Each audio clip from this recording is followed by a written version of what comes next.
Miladiya 100-ci illərdə Rimning Tertus degan şəhərdə Duqyanus ismli bir zalim butparast padişah o'tgan. Bu padişah kishilarni İsa alayhissalom qoldirib ketgan to'g'ri dindan yondirib butlarga ibodat qilishga majburlaydi. Qarshi chiqqanlarni qiynab o'ltiradi. Shunchaching vaziyatda iymonini saqlab kelayotgan bir qancha yoshlar bo'lib, ular maxfiy uchrashib birlikda namoz o'qib, suhbatlashib iymonini davom qiladi. Bir kuni bir odam bularni sizib qilib padişahga chaqib qo'ydi. Padişah hukmronligi ostida bundaq yoshlarning borligini anglab g'azablanib, ularni chaqirtdi va ulardan Rabbinglar kim, sizlar kimga ibodat qilasizlar deb so'raydi.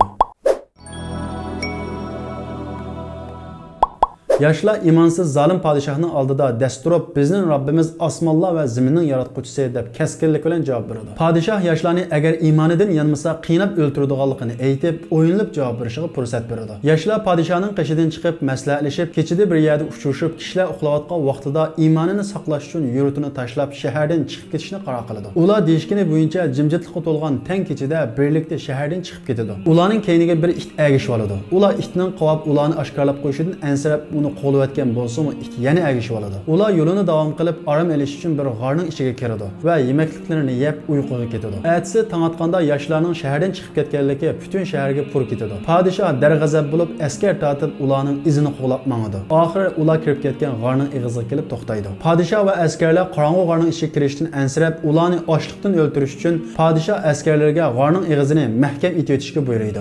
Askarlar g'orning ig'izini cho'ng toshlar bilan mahkam etib o'tadi. Iymon itqodini deb yurtini tashlagan bu yoshlarni Allah g'orning ichida g'amsiz va shirin uyquda uxultadi. Oradan 309 yil o'tgandan keyin Alloh taolo ularni uyg'otadi va ular o'zaro biz qanchalik uxuldik deb so'rashadi. Ba'zisi bir kun uxuldik, ba'zisi undan ko'proq uxuldik deyishadi. Ular quruqning ochqanligini his qilib, orasidan birisiga ilib olgan pullarini berib, shaharga maxfiy kirib, yigudak narsa chiqishga buyuradi. Yigit pulni olib g'orning ig'izini yerim to'sib olgan cho'ng toshlarni ittirib o'tib sirtqa chiqadi. Yo'llarning, uylarning va kishilarning kiyimlarining butunlay o'zgarib ketganligiga qarab, o'zini boshqa bir dunyoga kelib qolganda kesib qoladi. Kishilarmi uning kiyib olgan kiyimiga qarab hayronlik bilan qarashadi. Yigit bozorga borib yemeklik sotib olib pulni tanglaydi. Savdogar pul qarab hayron qilib, "Bu nima? Buni nerdan topding?" deb so'raydi. Bu yigit kishilarga bo'lgan ahvollarni so'zlab beradi. Kishilar hayron qilib bu yigitni padişahning qishiga olib boradi. Bu davrdagi padişah Allohga ibodat qiladigan odil padişah bo'lib, yigitning gaplarini birma-bir anglaydi va yigitdan darhol g'orning qishiga olib berishini talab qiladi. Yigit padişah va shahar aholisini g'orning qishiga boshlab boradi. Padişah g'orning ichiga kirib, yoshlar bilan quchoqlashib ko'rishib, "Men sizlarning gapinglarni ota-bobolarimdan anglagan zalim padişah Duqyanus o'lgili 300 yildan oshdi.